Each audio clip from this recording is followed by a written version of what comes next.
The real benefits of having the National Suicide Prevention Outcomes Framework is that it's partnering with the national strategy, where the national strategy is really capturing where we think we need to go or where we want to go.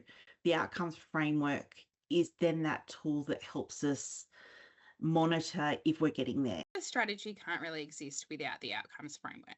So we're talking about all these things that we want to do, but if we don't measure, how do we know if we've actually done them? So measuring them against the outcomes framework is really positive, and it doesn't just help people at a high level understand what's happening. It's actually really great on the ground. An outcomes framework, particularly in the context of our national suicide prevention strategy, really means that we can hold systems to account. One of the things that became really clear when we were working together on the development of the national suicide prevention strategy is we set these really ambitious targets for where the sector needs to move or the work that needs to be done, and not necessarily even just within kind of suicide prevention specifically, but across all kinds of industries, government departments. And one of the things that we came back to quite a lot was the difficulty with actually understanding what's working well. It both creates and gives understanding to what the strategy wants to do and intends to do. So it's the why for me. Suicide is such a personal experience that is very much shaped by structural and societal factors, things that we can collectively do something about.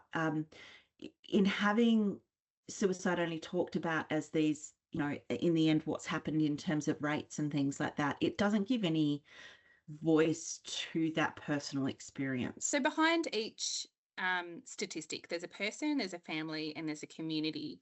And we want to, when we're looking at qualitative and quantitative data, the data might only represent that one loss to suicide. It doesn't represent the number of people that have been affected by that loss or the level of distress that those people experience.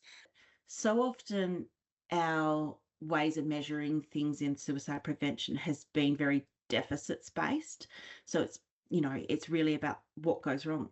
And you know what? It's really hard to move from a space where you're just sitting in thinking about everything that's going wrong.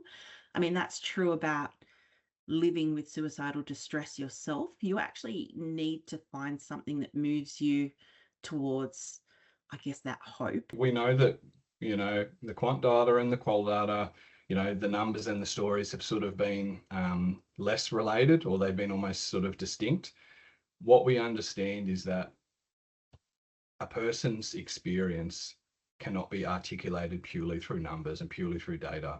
I had to learn a lot about the difference between quantitative and qualitative data, and I'm still learning within that. But obviously a mix is important because you can have facts and figures, but if that's all you've got, it doesn't tell the whole story. People with lived experience often feel that the complexities of their experience or even the accuracy of their experience is not perfectly represented within quantitative data.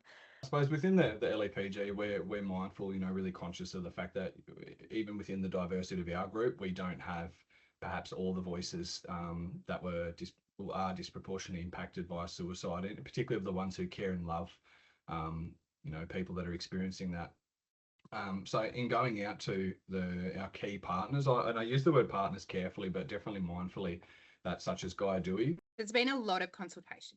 So the most important part, I think, of developing something like an outcomes framework is the consultation to make sure in the real world it's going to work and it's going to benefit the community.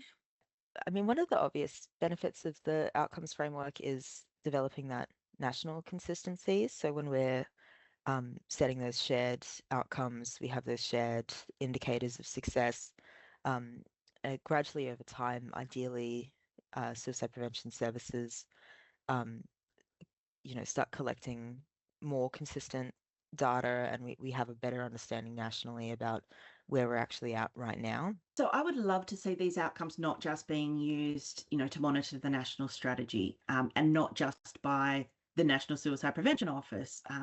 or the government. Even though the strategy is speaking to government responsibility, it's also speaking to that responsibility that we all have to help create lives where people want to live and don't feel that they need to die by suicide. We really need those qualitative insights to be able to paint that complete picture. If we don't have that combination of the both, then we're always going to be missing, something that could be really effective for some communities, or that could be quite harmful or not necessarily effective for others. And so having that mixed methods approach is really essential to doing that. I'm hoping that the outcomes framework will be something that right across the sector, whether it is the PHN or whether it is any organisation, they can use that as a map, as a map and as a guide to what they should be doing. The person-centered outcomes means that we put people, individuals and their families at the heart of suicide prevention. Things can be different tomorrow to what they are today.